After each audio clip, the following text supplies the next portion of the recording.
Let us open our Bible on Psalms 119, verse 36 hanggang verse 37. Praise the Lord. Incline my heart unto thy testimonies, and not to covetousness.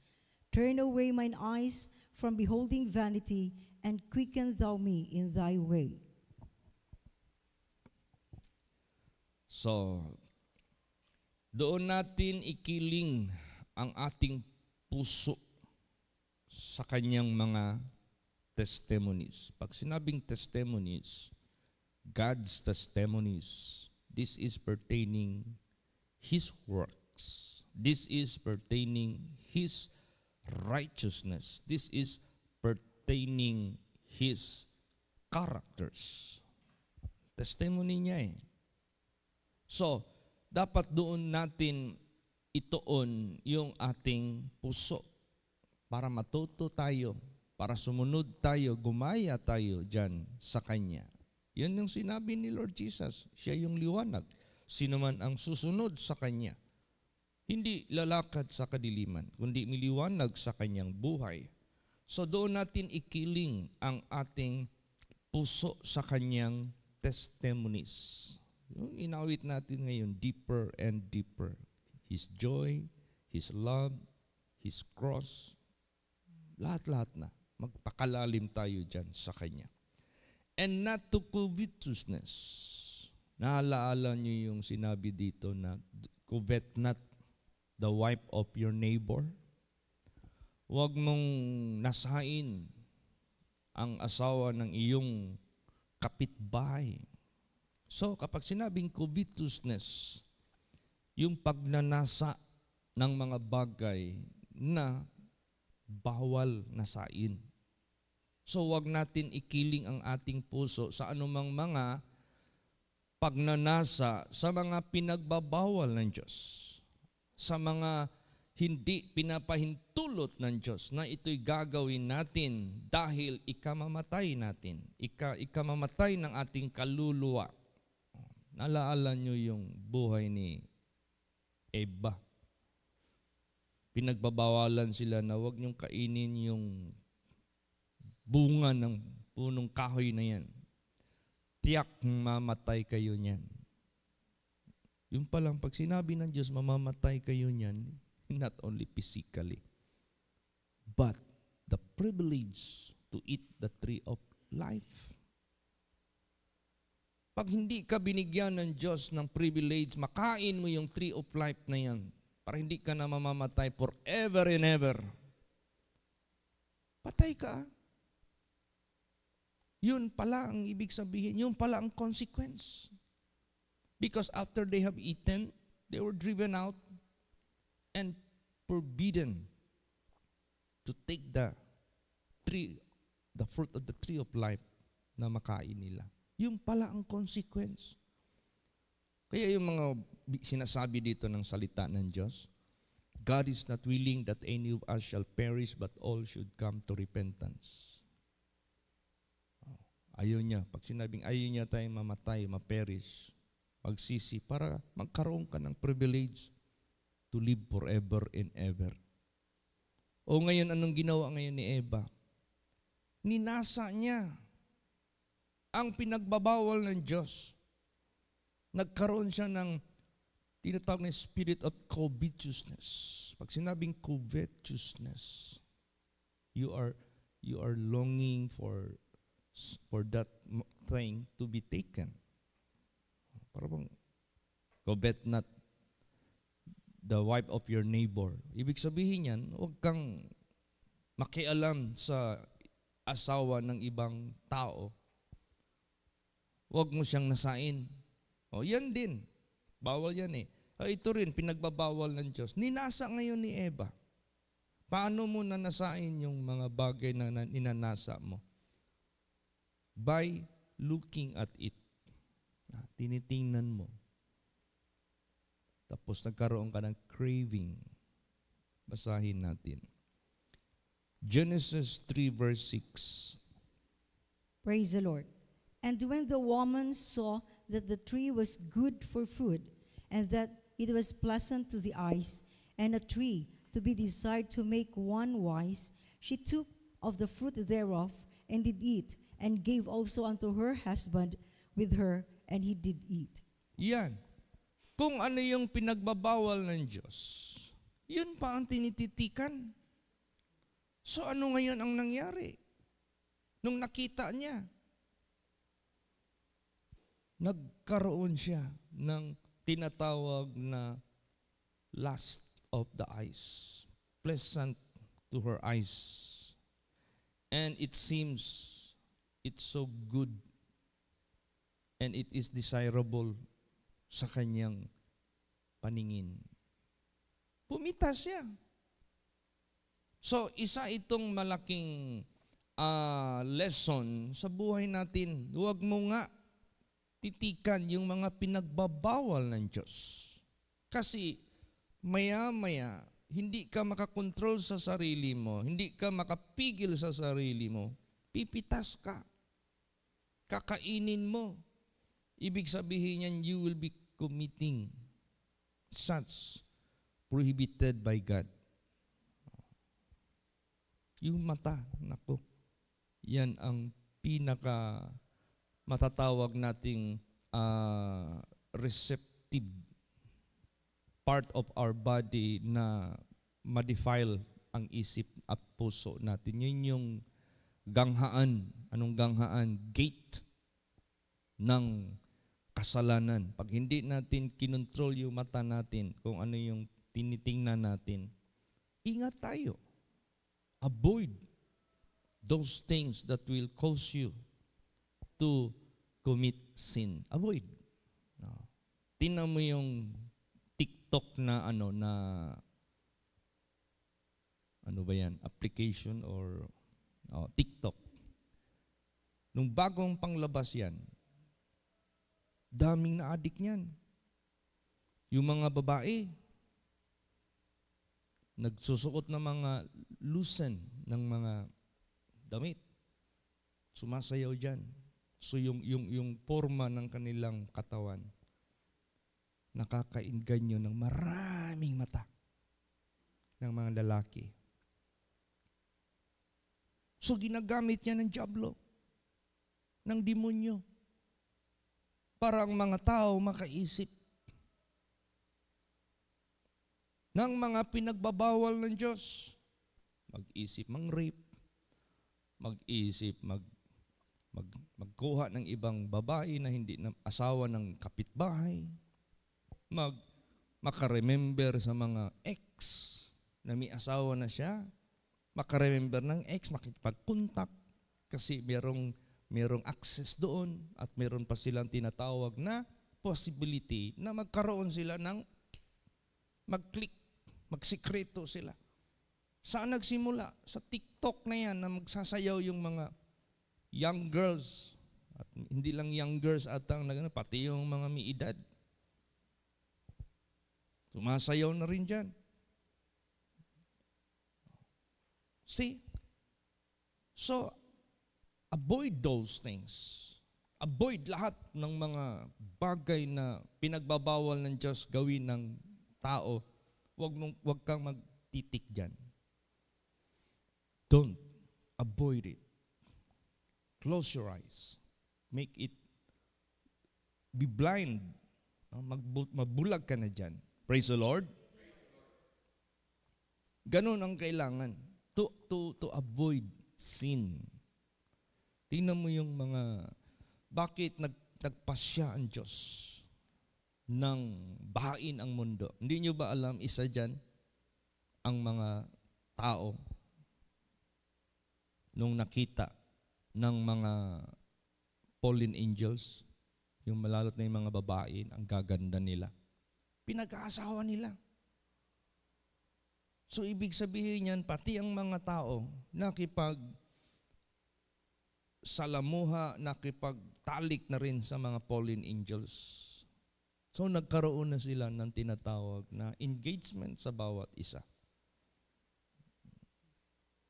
So, pwede rin natin niyang sabihin na ipaglaliman pa natin yan, yung mga fallen angels na yan, kaya nga fallen angels dahil hindi sila karapat-dapat manatili sa kingdom of God, in the presence of holiness of God, holy place of God, because of their iniquities, because of their sins, binagsak yan sila dito sa lupa. Ang mga tao naman nakipag-agree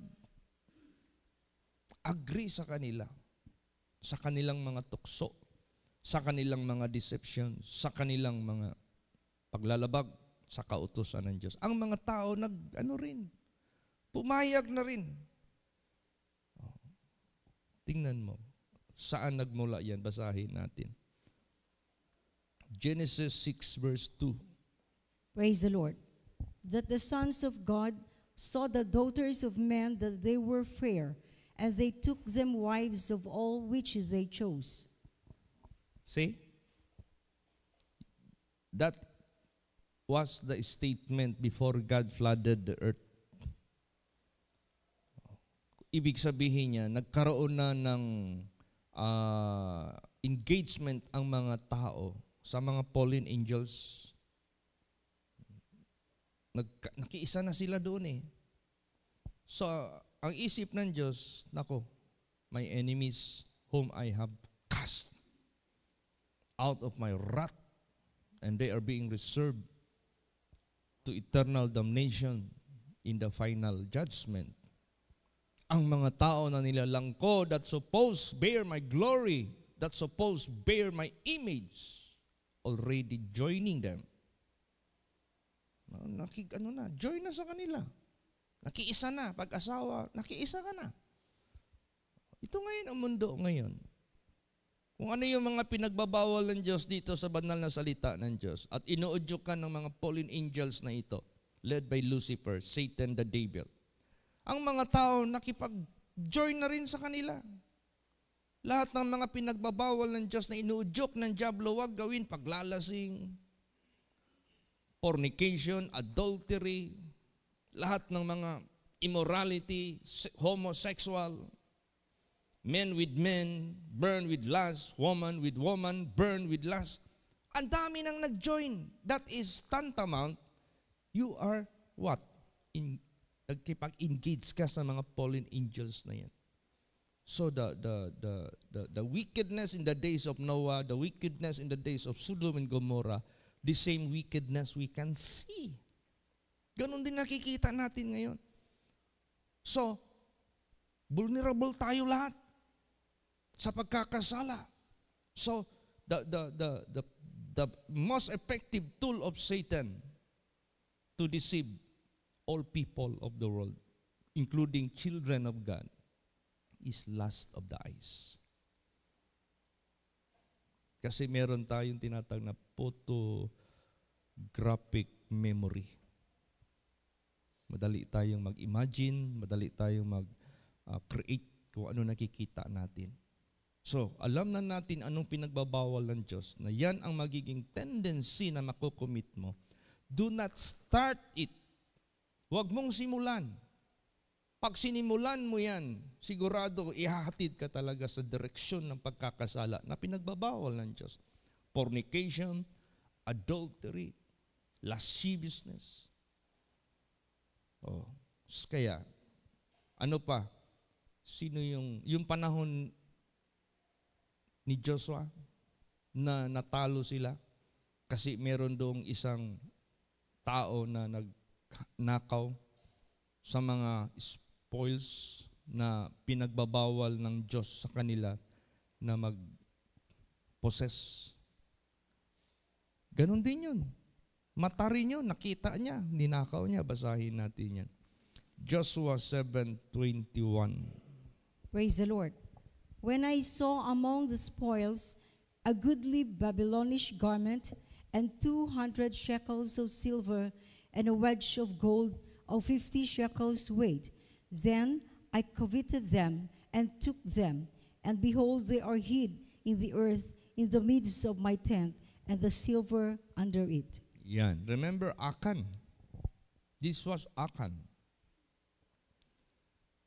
Nung nakita niya, alam naman niya na meron ng ordinance eh. Meron ng commandments. O sige, punta tayo sa gera. Pero huwag kayo mag-samsam ng sarili ninyong samsam ha. Tapos itago ninyo, i-savings ninyo. Kasi ang gagawin niyan is as a whole dapat Walang personal na mag-savings ka. Ginawa niya yun dahil na nakita niya, nagkaroon siya ng interest. Kung ano pa yung pinagbabawal ng Diyos. Na-tempt siyang gumawa dahil tinitingnan niya Tinitikan niya O di na ano siya. O kaya, mga anak ng Diyos, mag-ingat tayong lahat sa mga pagpanood, pagtingin, pagpansin ng mga bagay na maghahatid sa atin sa pinagbabawal ng Diyos. TikTok, na maraming nagsasayaw ng mga young ones, do not, huwag ka talaga manood yan. Lahat ng mga pornography, lahat ng mga sexy, lahat ng mga enticing, seducing, hindi lang sa cellphone, hindi lang sa saan mang makikita mo sa mundo. Kahit sa personal, maglabas ka dyan. Huwag kang magtitik ng katawan ng babae with lust. Huwag. Kontrolin mo yung isip mo, yung mata mo. Avoid every tendencies committing bad thoughts. Lalo't na pag tumatanda ng lalaki, minsan doon humahanap ng mga DC. Huwag na yan. Kakasala ka lang dyan. Avoid it. Praise the Lord. Lahat ng mga bagay na pinagbabawal ng Diyos, huwag mong titikan. Huwag mong titikan ng pinagbabawal, magkakasala ka talaga dyan. Avoid it. Yan ang mga testimonies na binasa sa mga verses. Si Eva, si David, ganun din. There was a time David walking on the top of the tower of his building. When he looked down to the ground, he saw woman washing herself. Wala Tinitikan niya ng husto Di ba na-tempt siya? And that was Bathsheba. Di ba nagkasala siya? Doon siya malapit. Almost. Patay talaga siya dapat. Buti na lang. Nakaano pa siya. Nakapag-beg pa siya ng mercy. Take not away thy spirit from me. In Psalms 51. Danger yan. Dangerous yan. Do not. Wag talaga. Wag na wag. Yan ang pinaka-effective na ano ni Satanas temptation, yung lust of the eyes. Tingnan mo yung righteous person dito na kahit anong pagsubok sa buhay niya, nalusutan niya. Kasi inavoid niya ang lahat ng mga possibilities na magkasala siya. Basahin natin yan. Job 31 verse 1. Praise the Lord. I made a covenant with mine eyes. Why then should I think upon a maid? Yan. Nanumpa ako sa aking mga mata. Bakit ako mag-isip ng mga DC? Bakit ako? Maid. Kapag sinabing maid, young girls yan, young ladies yan. Huwag kang mag-isip, magnasa sa mga bagay na yan. Sa mga mata mo. Make a covenant. Manumpa ka. Ikaw mata. Huwag kang malikot, ha? Ikaw mata. Huwag kang patitik-titik dyan sa mga masisilang bahagi ng katawan ng mga babae. Lalo't na ang mga babae ngayon. Halos, akala mo ibibenta na yung katawan nila. Ultimo yung mga married, kasabay pa ang husband, lalo't na yung mga foreigners. Ewan ko. Tapos nakapag-asawa ng mga Pilipina. Bakit magpunta lang dyan sa lansangan, akala mo maghubad na yung asawa? Huwag ka makisawsaw yan. Avoid it. May mga babae pa ngayon ng mga young people ngayon, nako, sabihin ko po sa inyo, sadya talaga nilang pinapapurma yung kanilang mga masilang bahagi ng katawan na kung saan doon na-attract ang opposite sex. Pati pa ang mga same sex. Wala nang ano ngayon gender ngayon, wala na. Minsan, mag-grocery ka dyan, makita ka ng lalaki at lalaki. Ang isa nagtutulak ng, kunwari, ng, ano yun? Cart. Tapos yung isa ang pumipili. Tapos mapansin mo, nagbubungguan yung kanilang chachachansing. Pareho lalaki ito, nag-holding hands. Wala nang gender ngayon. Puro lustful na ang buhay ng tao. Kaya, avoid all possibilities committing sin. And that is the guidance of God. Do not look at it. Huwag ka nang tumitingin dyan. Kasi yan talaga. Kaya sabi niya, naggawa ako ng covenant sa mga mata ko na hindi na ako mag-isip ng maid, ng mga young girls. Avoid it. Even Jesus Christ was tempted by lust of the eyes. Yun ang ginamit ni Satanas. Pero hindi siya nagpatukso. Basahin natin yan. Matthew 4:8. Praise the Lord. Again the devil taketh him up into an exceeding high mountain, and showeth him all the kingdoms of the world, and the glory of them. Yan. The devil taketh him up into an exceeding high mountain. Pinatungtong siya sa bundok. And showeth, pag sinabing showeth, pinapakita him all the kingdoms of the world and the glory of them. Anong sagot ni Jesus Christ dito? Ang sagot ni Lord Jesus Christ dito. Pag sabi ng diablo, I will give all the riches, the glory, everything of the city of this world. Just bow down before me. Di ba ang sagot ni Jesus, thou shalt not tempt the Lord thy God, or only worship the Lord thy God. Kaya, sa lust of the eyes na yan, na maghahatid sa iyo sa mga pinagbabawal ng Diyos, avoid it. And worship God in holiness and uprightness and in the fear of God. Praise the Lord. Yun. At kung meron man tayong ilagay sa mga mata natin lagi, ang Word of God. Ang salita ng Diyos. Basahin natin. Numbers 15 verse 39. Praise the Lord. And it shall be unto you for a fringe, that ye may look upon it, and remember all the commandments of the Lord, and do them, and that ye seek not after your own heart and your own eyes, after which ye used to go a-warring. Yan. Ilagay nyo sa gitna ng inyong mga mata bilang ornament, parang dekorasyon na maganda tingnan sa mata mo, yung mga commandments ng Diyos, para masunod nyo lahat na nakasulat dyan. Magawa nyo lahat yan. Huwag kayong humanap ng sarili ninyong pamamaraan ng nasa ng puso ninyo, nasa ng mga mata ninyo, na doon kayo pupunta sa warring. Alam mo, warring, that is another word of prostitution. That is another word of immorality. So, yung puso, yung mata, ingatan na hindi yan magamit to go warring. But rather, use your eyes, use your heart dito sa Word of God. Alalahanin lagi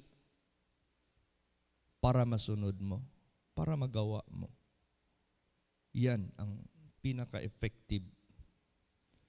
Tapos sa ating buhay, huwag ka nang, yun nga, yung puso, yung mata mo, huwag ka nang malikot. Focus na lang tayo sa inuutos ng Diyos. Focus na lang tayo sa pinapagawa ng Diyos sa buhay natin. Praise the Lord. Huwag ka nang paliko-liko dyan, paligoy-ligoy dyan. Kung meron ka pang hinahanap dyan, huwag na. Makahanap ka pa dyan ng tukso sa buhay mo na maghatid sa iyo sa pagkakasala. Huwag na.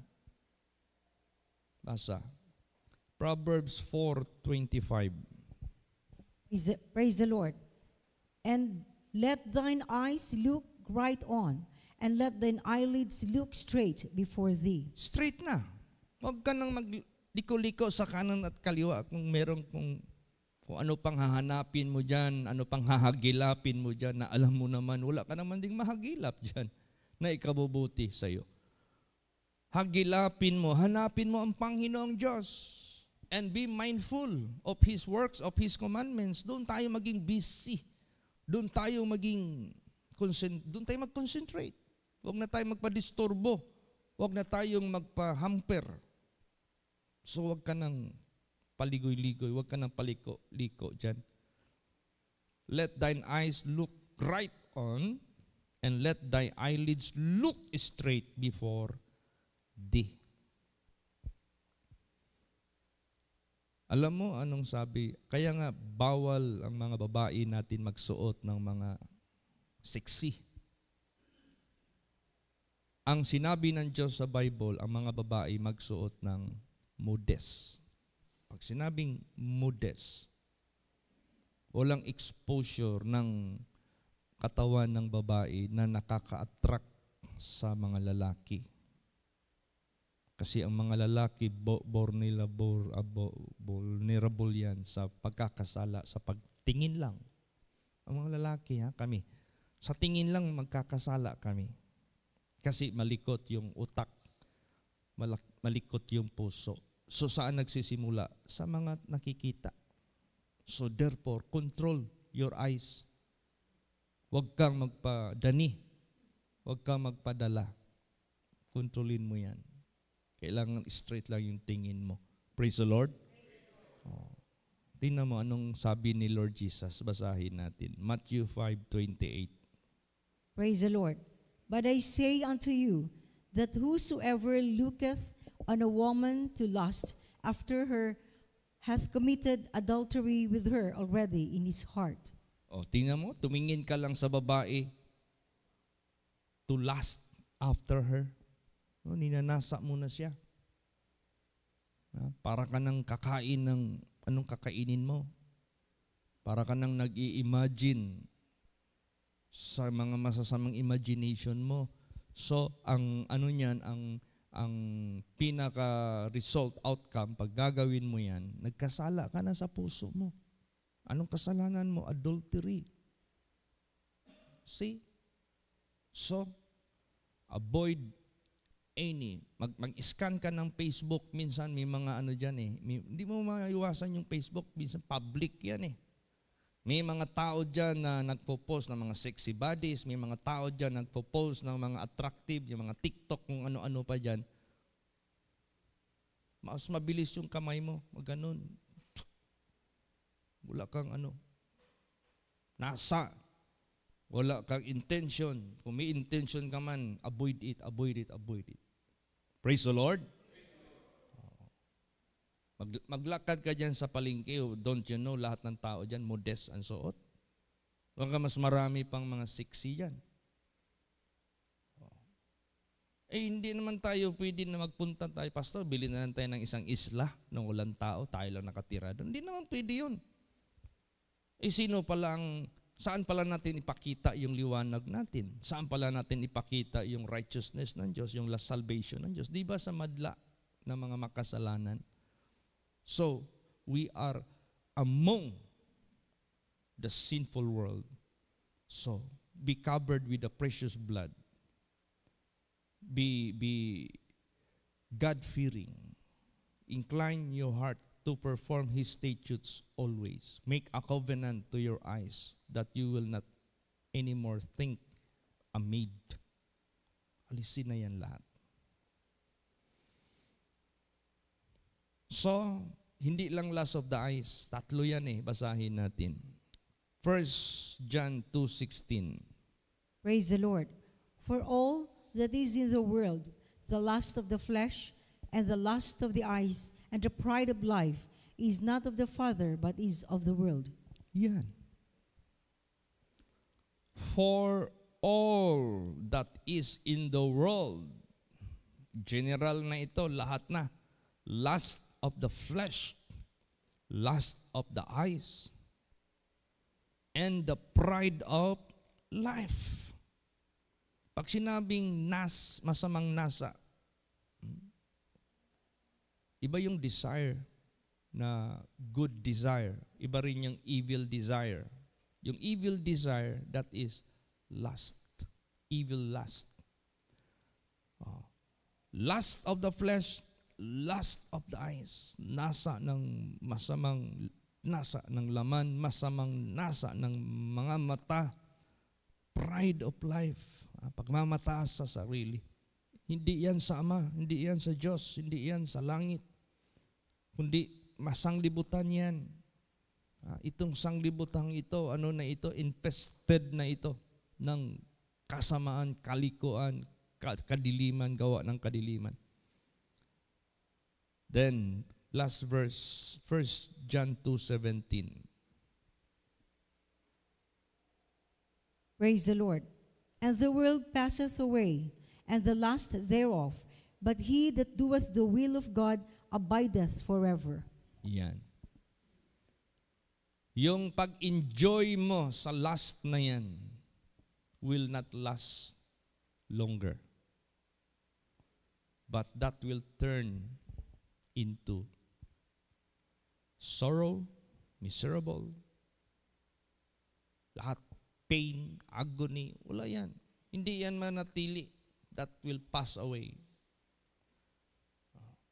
Lahat mag-pass away with the lust thereof. But whosoever doeth the will of God abideth forever. Praise the Lord. So, yung ating pagtitiis, pagtitimpi, pag-iiwas, sandali lang yan.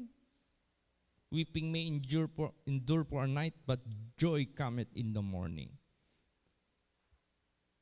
These sufferings are not worthy to be compared of the glory that shall be revealed. Mas malaki at mahaba ang panahon ng ating buhay na mapayapa at magalak. Basta gawin natin ang kalooban ng Diyos. So ano man ang pinagbabawal ng Diyos na hindi niya kalooban na gawin natin, huwag gawin. Kung ano yung kalooban ng Diyos na pinapagawa sa atin, yun doon tayo magtutok, doon tayo magawa. Praise the Lord. Para lagi ang bawat isa clean vessel. Lagi kang handa gamitin para sa Panginoong Diyos. Kaya, do not forget this. Incline my heart unto thy testimonies and not to covetousness. Turn away mine eyes from beholding vanity. Quicken thou me in thy way. Diyan tayo abtik. Diyan tayo mabilis sa commandments ng Diyos to keep it. Pero sa lahat ng kalukuhan sa sanglibutang ito, you are no knowledge, as if you are no knowledge, as if you are not interested. Wala yan. Do not incline my heart to behold vanity. Diyan mo ako buhayin sa iyong way. Diyan ako active sa way mo. Yun ang lagi nating gawin sa buhay natin. Amen? Praise the Lord. Magsitayo po ang lahat.